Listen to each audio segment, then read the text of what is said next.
1절부터 5절까지 말씀입니다. 교독을 하겠습니다. 사무엘상 16장 1절부터 5절까지 교독하겠습니다.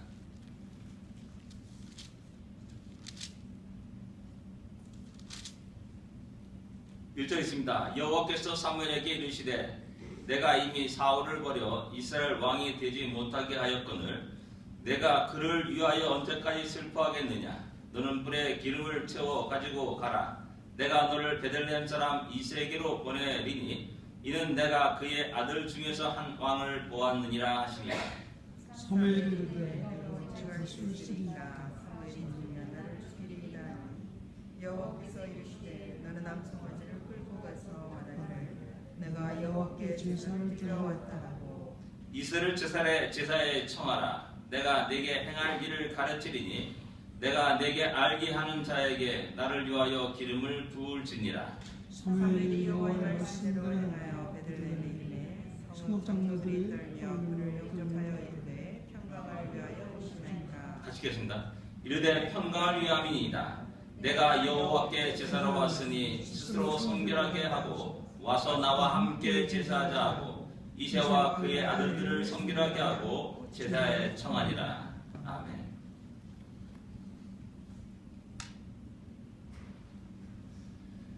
네, 어제 이제 동영상을 봤는데 김태희 씨라고 배우 김태희 씨가 아니라 전혀 성악에 대해서 공부해 본 적이 없는 사람이 성악가로서 이렇게 활동하는 사람의 동영상 간증을 이렇게 보게 됐습니다.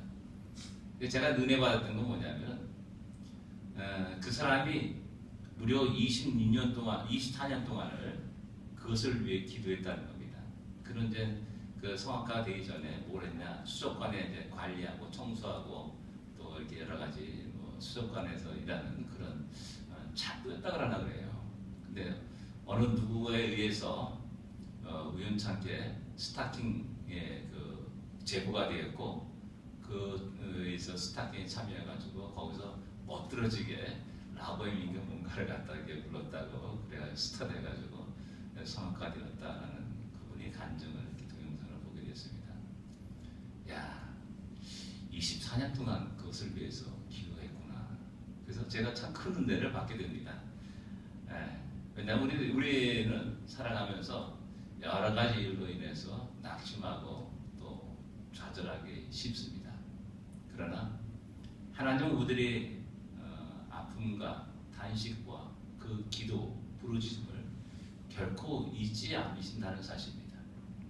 그리고 기억하고 때가 되었을 때 그 모든 기도가 하나 둘 이루어지는 것들을 우리들의 인생 속에 또한 발견하게 될 겁니다.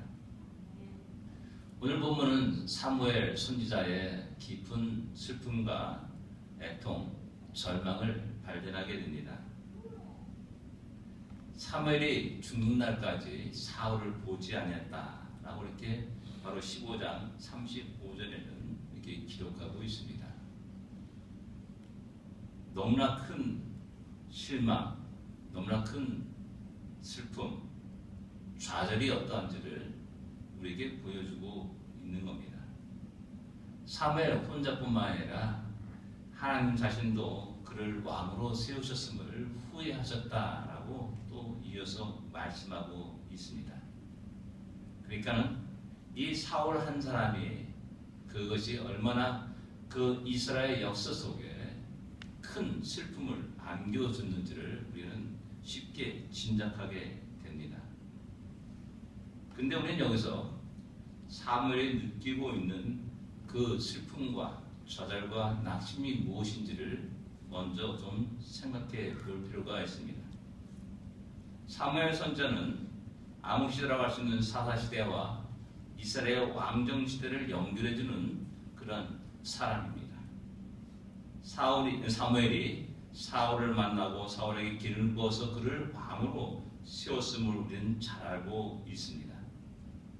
사울이 왕이 되었을 때 그는 군사적으로 큰 성공을 거두게 됩니다.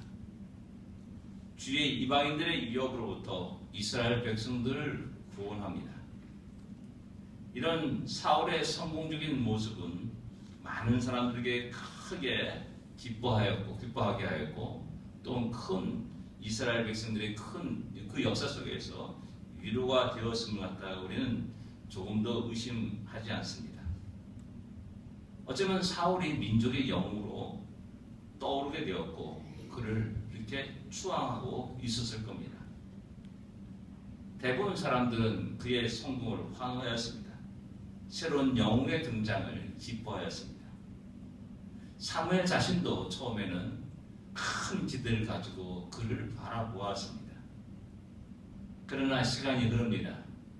조금씩 사울에겐 어떤 변화가 일어나게 됩니다.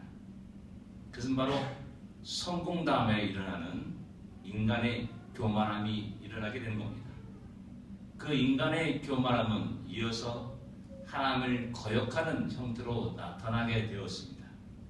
하나님의 말씀을 듣지 않습니다. 하나님의 명령을 왜곡시켜서 자기 편한 대로 왜곡시켜서 변질시켜 나가는 그러한 모습도 보여주고 있음을 알 수가 있습니다. 하나님의 능력과 권능을 의지하기보다는 자신의 능력과 또한 지혜를 자기가 갖고 있는 권세를 의지하는 그러한 불신앙의 모습도 보여주고 있습니다. 더 나아가서 또한 자기 자신을 위해서 전승비를 세우는 그러한 일들도 우리에게 성경은 말씀하고 있습니다. 점점 그가 겸손하고 낮아진 자의 모습에서 점점 교만한 자의 모습으로 하나님께 돌아갈 영광을 가로채는 그러한 모습으로 변화되고 있는 그 모습에서 사무엘 선지자는 크게 슬퍼하고 또한 낙심하고 절망에 이르게 되는 겁니다. 왜 이런 변화가 사울의 변화가 중요합니까? 사울 한 사람의 변화가 그 나라의 민족에 끼치는 영향이 너무나 크기 때문에 그렇습니다. 일반 백성들에 미치는 영향이 너무나 지대하기 때문에 그렇습니다. 대통령이 한 말과 제가 한 말이 그 경중을 따져보면 어느 것이 더 크겠습니까? 그건 우리 잘 알고 있는 거 아닙니까? 그와 마찬가지로 사울의 변화가 또한 사울에서 입에서 나오는 말 하나가 그의 하나의 행동 하나가 그 민족의 장래를 좌우하는 너무나 엄청난 일이라는 사실 앞에서 사무엘 선지자는 괴로워하고 슬퍼하고 낙심하게 되는 겁니다. 하나님도 드디어 자기 생각과 고집대로 나가는 그 사울을 왕에서 패하기로 작정하십니다. 그러면 과연 이스라엘 역사는 어느 방향으로 흘러갈 것이냐라는 겁니다. 다시 그 역사가 암흑의 시대인 그 사사시대로 뒷걸음칠 것인가라는 그런 절대절명의 위기 상황 속에 놓이게 되는 겁니다. 사무엘 자신은 그 사사시대가 어떠한 시대인지를 잘 알고 있었고 그 시대 대부분의 사람들이 사사시대가 어떠한 시대인지를 잘 알고 있었습니다. 하나님 무서운 진노와 심판이 그 시대에 있었습니다.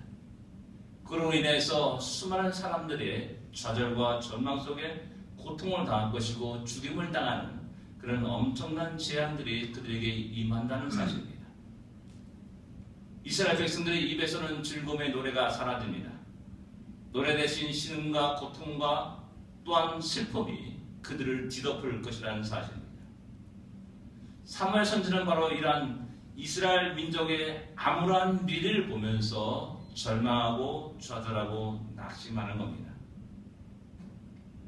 사무엘 선지자는 사울의 불신앙이 통해서 그 민족 전체에 돋보스쳐 퍼져나가는 그러한 불순종의 모습을 또한 상상하게 되는 겁니다. 그에 따른 하나님의 무서운 진노와 채찍을 보합니다.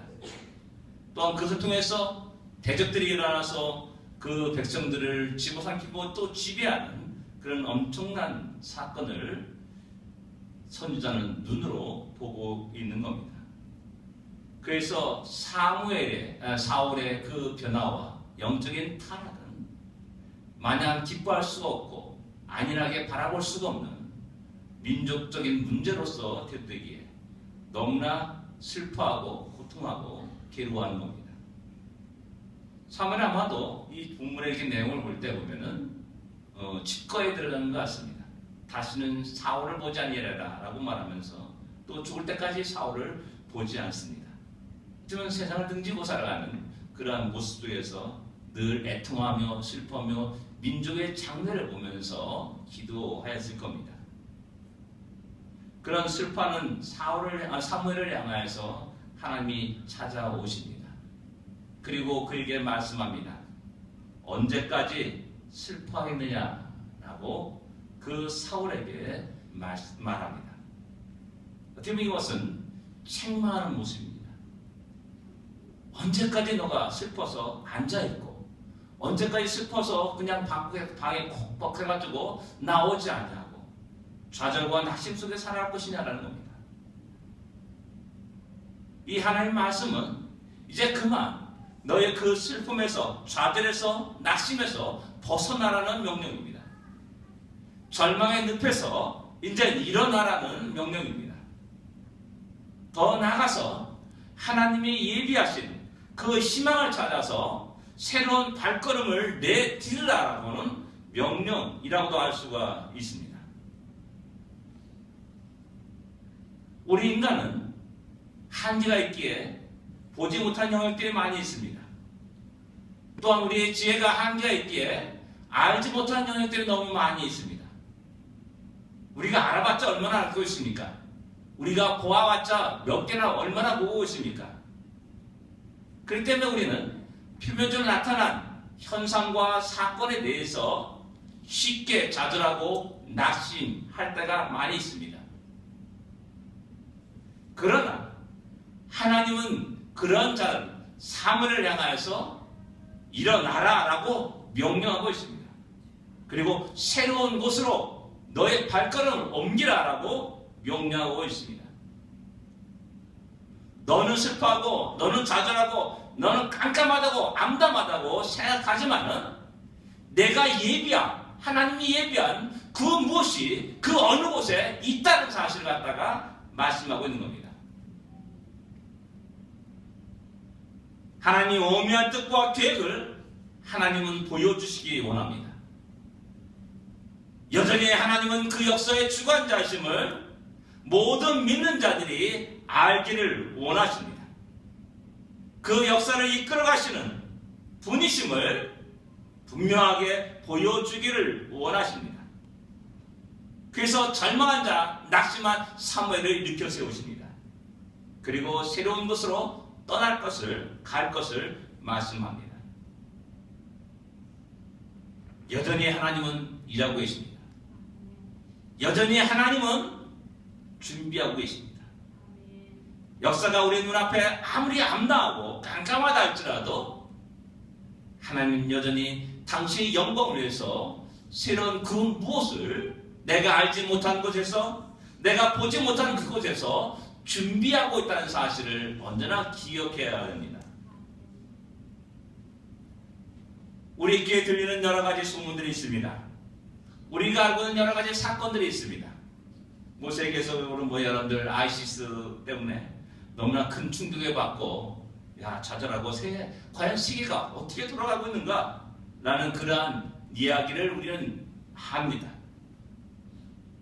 또 우리나라 입장에서 볼 때도 역시 마찬가지로 많은 좋은 기쁜 소식이 들려지기보다는 여러 가지 안 좋은 소식들, 슬픈 소식들, 고통의 소식들을 우리는 접하게 됩니다. 나라 꼴이 어떻게 될 것인가 라는 걱정과 근심이 일어나게 됩니다. 그럴 때마다 우리는 가끔 분노를 쏟아볼 때가 있습니다. 우리는 가끔가다 불평을 쏟아볼 때가 있습니다. 또한 그 속에서 우리는 기쁨과 즐거움과 노래보다는 우울함이, 슬픔이 우리를 지배하고 있다는 사실을 발견하게 됩니다. 그러나 언제까지 우리가 분노하며, 언제까지 불평하며, 언제까지 원망하며, 언제까지 저 사람 때문에 라는 그러한 말을 하면서 살겠습니까? 다시 한번 여전히 하나님이 살아계시고 여전히 하나님이 이 백성들을 이끌어가시고 여전히 하나님이 역사를 주관하고 계심을 갖다가 볼 수 있는 눈을 가져야 됩니다.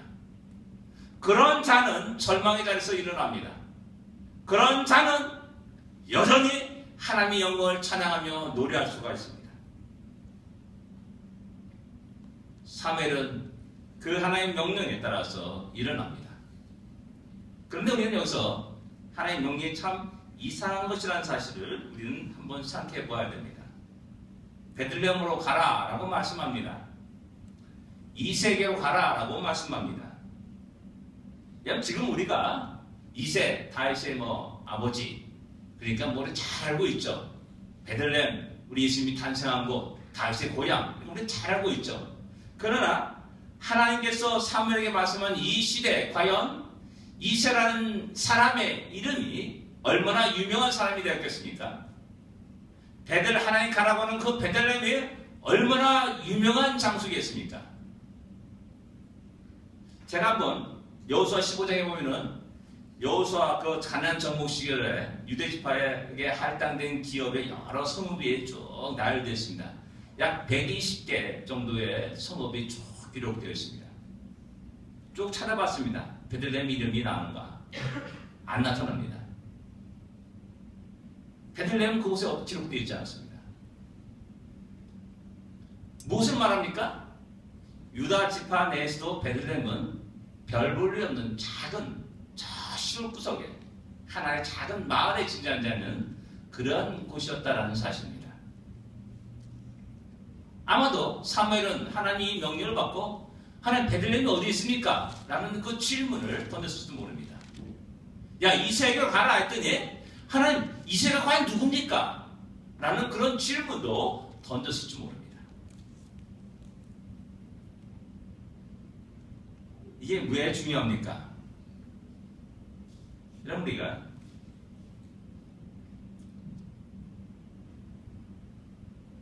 예수님이 탄생했을 때 동방호사가 별을 보고 그 메시아를 만나기 위해서 찾아옵니다.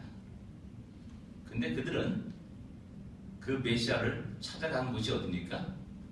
예루살렘으로 찾아가고 왕에게 나갑니다. 야, 유대인의 왕이 어디 있느냐? 라고 질문합니다. 대부분 사람들은 무엇인가 유명한 곳에, 거창한 곳에, 화려한 곳에, 크고 위대한 곳에 그 어떤 크고 위대한 일이 일어날 것이라고 생각합니다. 그 대부분 사람들은 큰 곳에, 거대한 곳에 위대한 사람을 찾아갑니다. 근데 하나님의 명령은 너무나 뜻밖에도 이름 없는 작은 마을의 이름을 대면서 그것을 가라라고 명령합니다. 또 위대한 인간이 아닌 별 볼 일 없는 작은 촌부에 지나지 않는 그 이스를 찾아가라고 명령하고 있다는 사실에 우리는 주의해야 할 필요가 있습니다. 이 하나님 명령을 오늘 우리에게 적용한다면 무슨 명령이겠습니까? 국가와 민족의 희망을 위해서 저 큰 뉴욕으로 가기보다는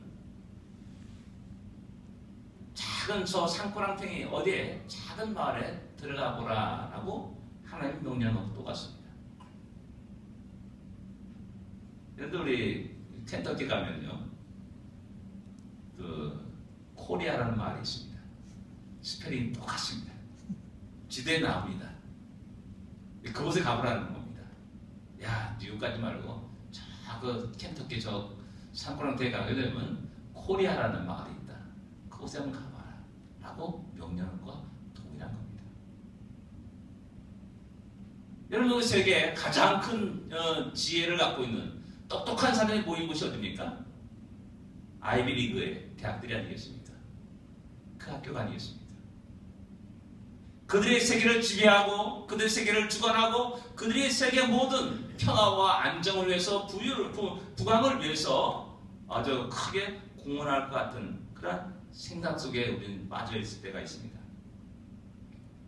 근데 하나님 명령 뭐냐면 야, 그런 아이비 리그 그 대학에 가지 말고 지금 저기 저 테네시 저기 어디 가게 되면은 조그만 국민학교가 있는데, 초등학교가 있는데 거기 한번 가보라라는 그런 명령과 같은 겁니다.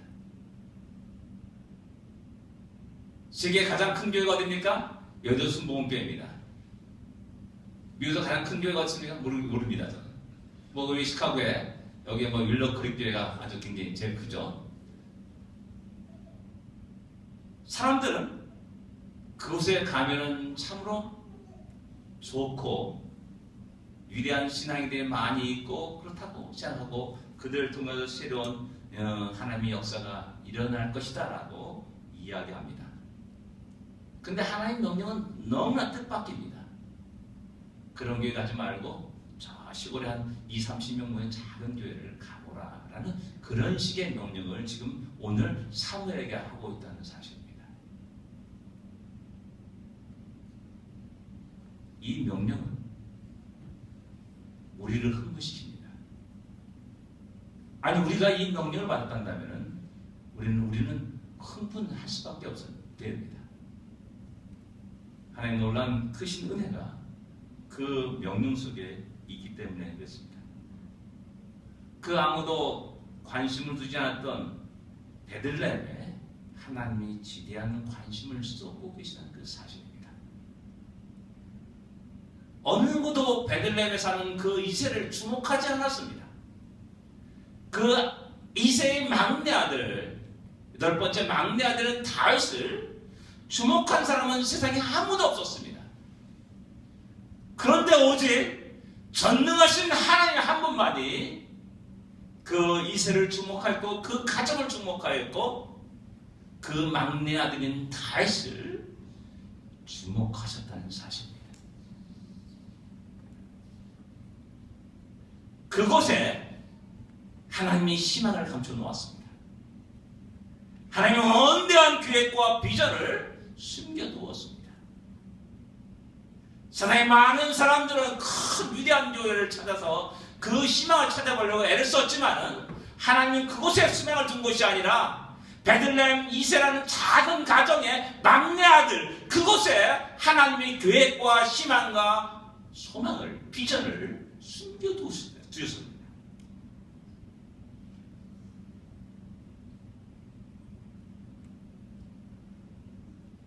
여러분들, 이 시대 속에서 우리는 낙심하지 말아야 됩니다. 절망할 필요도 없습니다. 왜? 여전히 하나님이 살아계시기 때문에 그렇습니다. 여전히 하나님이 일하고 계시기 때문에 그렇습니다. 여전히 당신의 영광을 위해서 이 역사를 주관하고 계시기 때문에 그렇습니다. 또한 하나님이 그 거룩한 일을 위해서 숨겨놓은 사람, 그 사람이 존재한다는 사실을 우리는 늘 언제나 기억해야 됩니다. 엘리야 선자는 홀로 나만 남았습니다 라면서 좌절하고 절망했습니다. 그리고 주여 나를 죽여주시옵소서 라고 이렇게 하나님께 부르짖기도 했습니다. 그런데 하나님은 야, 네가 알지 못하는 바알에게 무릎 꿇지 않은 7,000명을 내가 남겨두었다라고 말씀하십니다. 이 말씀을 사도 바울은 그대로 인용합니다. 로마서에서 보니까 자기 민족이 여전히 하나님을 거역하고 믿지 않은 그 암담한 현실을 바라봅니다. 낙심하고 좌절할 수밖에 없습니다. 그런데 문득 이 사건이 떠오릅니다. 하나님이 바알에게 무릎 꿇지 않은 7,000명을 남겨두었다.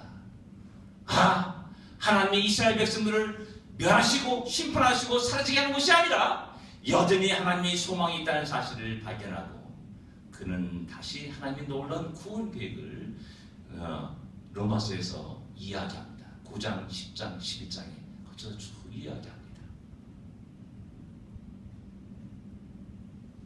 사랑하는 성도 여러분,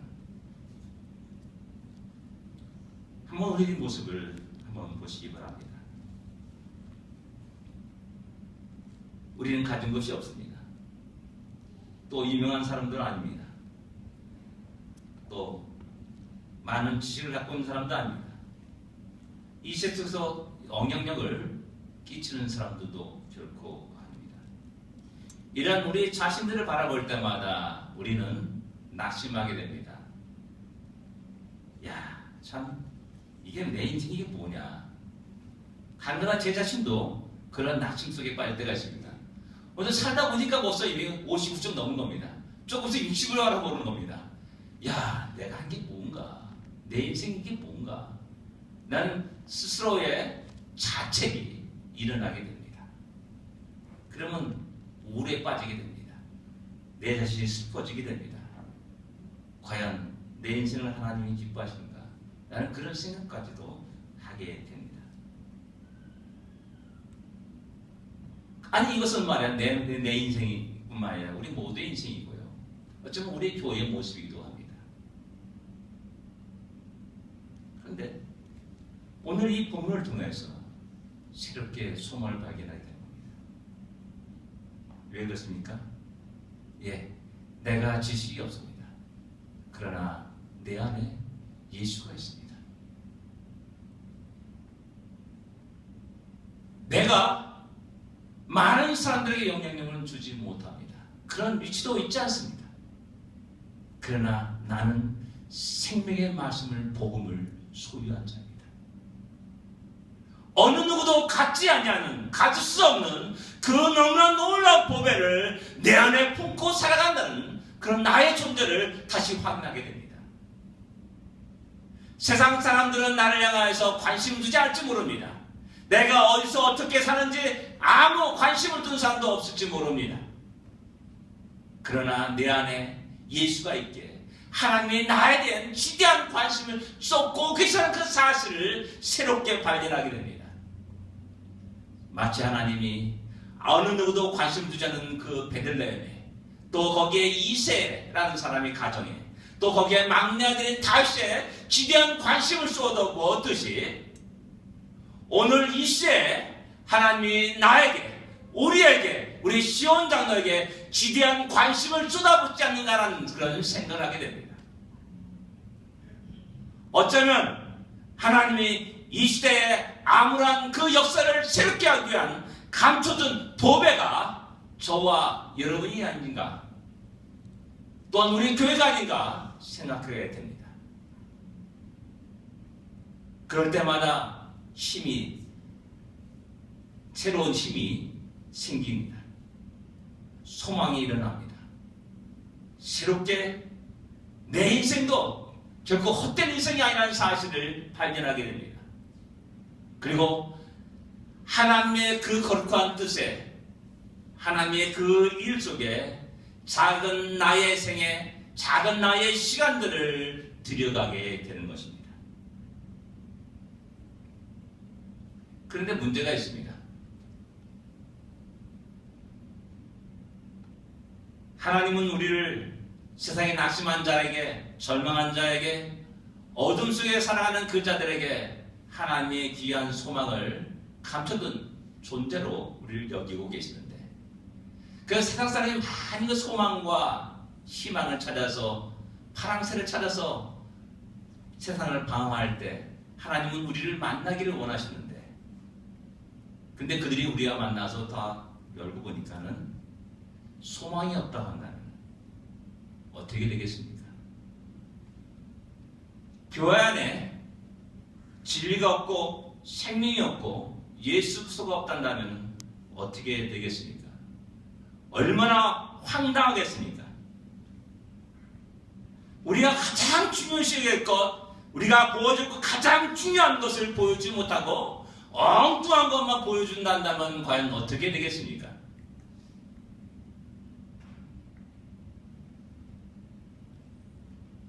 일루코기 클럽 교회 갈 때마다 우리는 다 입이 딱 벌어집니다. 와, 벌어집니다. 딱 들어가게 되면 너무나 화려합니다. 이야, 뭐 감탄사 절로 흘러납니다. 우리는 혹시 그 거대함에 취해서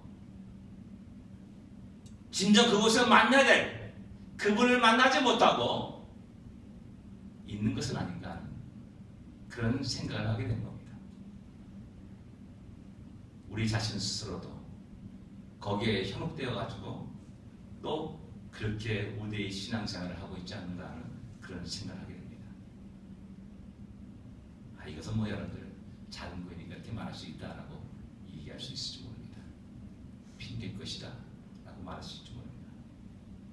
그러나 절대 저는 그렇게 생각하지 않습니다. 여기 모인 한 영혼들이 하나님이 귀하게 감춰둔 이 세계 역사를 이끌어갈 하나의 귀한 감춰진 보배라는 사실을 저는 조금도 의심하지 않습니다. 그러한 소망 속에 저는 오늘 이 말씀을 외치고 또 외치는 것입니다. 그리고 또한 세상의 모든 사람들이 우리를 바라보면서 우리 안에 있는 그 놀라운 보배를 발견할 수 있기를 원합니다. 우리 안에 있는 그 소망을 발견할 수 있기를 원합니다. 우리 안에 있는 그 생명을, 구원을 발견할 수 있기를 원합니다. 사랑하는 성도 여러분, 우리가 그런 존재들입니다.